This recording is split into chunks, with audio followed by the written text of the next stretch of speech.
Gaslighting, which has become more common in recent years, can be broadly defined as an attack on a person's perspective of reality. This psychological manipulation method, which is frequently utilized by people with narcissistic personality disorder, often goes unrecognized in most partnerships. It is not always easy to realize that you are in a toxic relationship, especially when these types of manipulation techniques are used, and many people may struggle to understand their condition. So, what is gaslighting?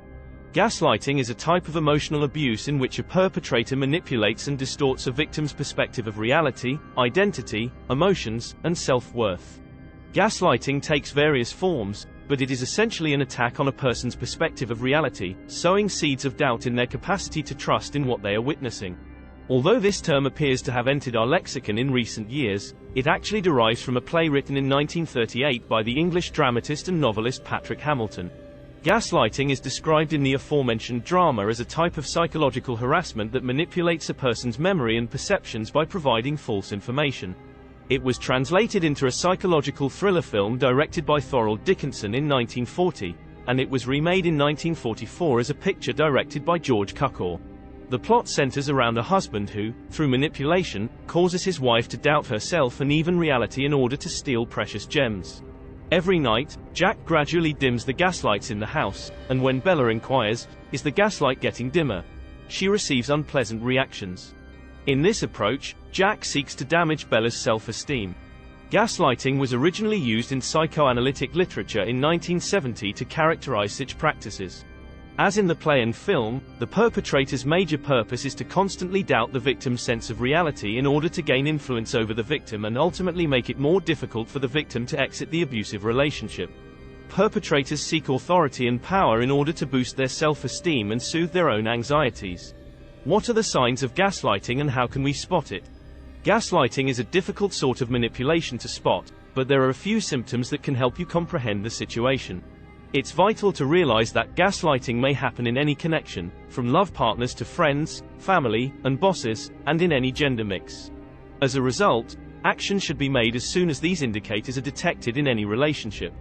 The individual who is being gaslighted can first notice the indications in their own behavior.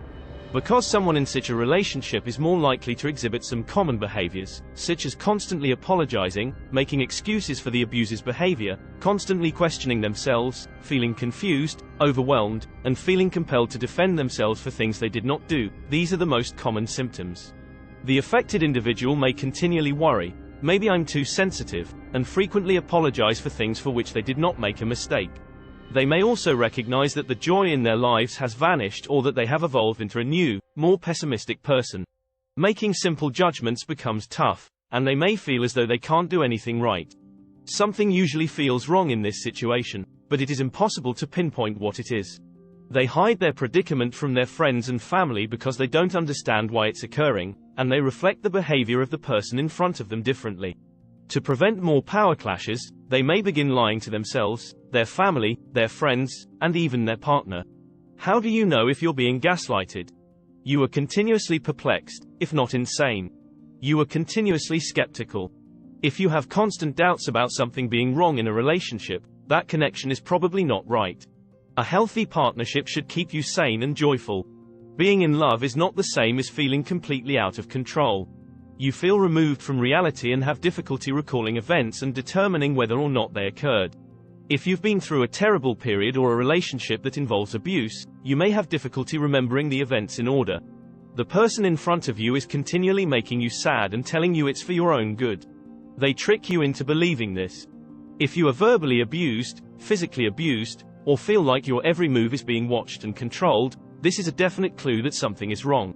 Another clue is if the person in front of you is injuring you but tells you that you are the one attacking them and convinces you of this. When you notice these indicators, you should trust your instincts and the evidence. It is not your responsibility if someone is physically harming you, dominating you, or using derogatory language against you. Asking yourself the following questions can help you determine who the true assailant is, whose life has suffered as a result of this. If you've compromised yourself to calm the other person down or put your own needs aside, you're probably not the attacker. If the person causing you pain disputes their actions, what is true is not what they say, but what you know. What are the consequences of gaslighting? Gaslighting can be perplexing for the person experiencing it. It often happens gradually, and you can be influenced by it before you realize it. Its subtlety as a manipulation tactic contributes to its danger. It influences your darkest worries, your most anxious thoughts, and your deepest wishes to be understood, respected, and loved.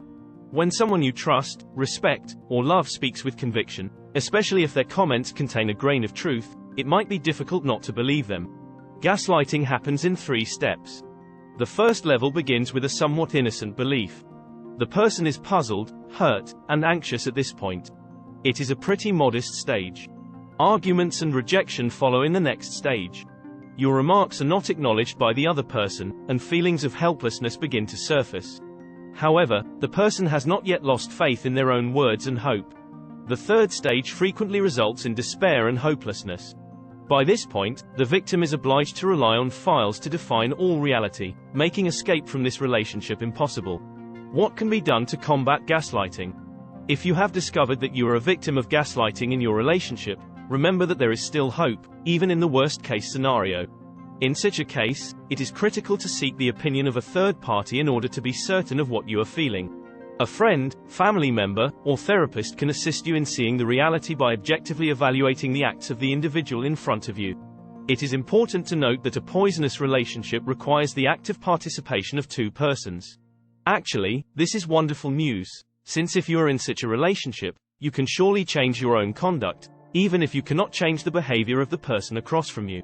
Of course, this requires not just fortitude, but also the support of friends, family, and mental health specialists in general. Gaslighting occurs when the victim, whether consciously or unconsciously, tries to comply to the abuser or sees events as they want them to be. You can end this process by no longer attempting to win an argument or persuade your accuser that you are reasonable. Setting limits on the amount of time you spend with the individual or fully separating yourself from the relationship can also be the quickest answer in the first stage. The most critical step in healing is to learn to trust oneself. Trusting your instincts and judgments is a talent that can be honed with everyday practice. Here are some ideas to get you started. How can you learn to trust yourself? Practice being aware. Because gaslighting can make you feel disconnected from yourself, you must first listen to your own ideas and feelings. You should learn to make time for yourself to experience bad feelings that will help you learn and recover. Instead of neglecting basic necessities such as hunger, exhaustion, and thirst, begin by becoming aware of them. Then, take a step back to become conscious of your emotions. You don't have to change them or feel embarrassed of feeling them.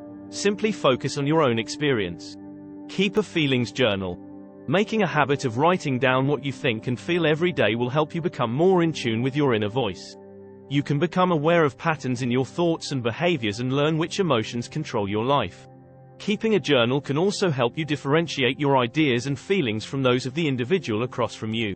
Make a list of the person's negative behaviors and routines, and compare it to a list of positive things you do about yourself. Confirm your own feelings and views. If you want a lot of external validation from your friends or environment, it can be beneficial to purposefully practice self-validation and affirmation. It's not an issue to resort to supporting loved ones, but we also need to learn to value ourselves from within. When you sense the temptation to seek validation from someone else for a notion, perception, or feeling, take a moment to affirm it for yourself instead. It may be challenging at first, but the more you practice, the more confident you'll get in yourself.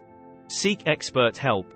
Therapy, whether online or in person, is one of the best choices you can make to help you heal.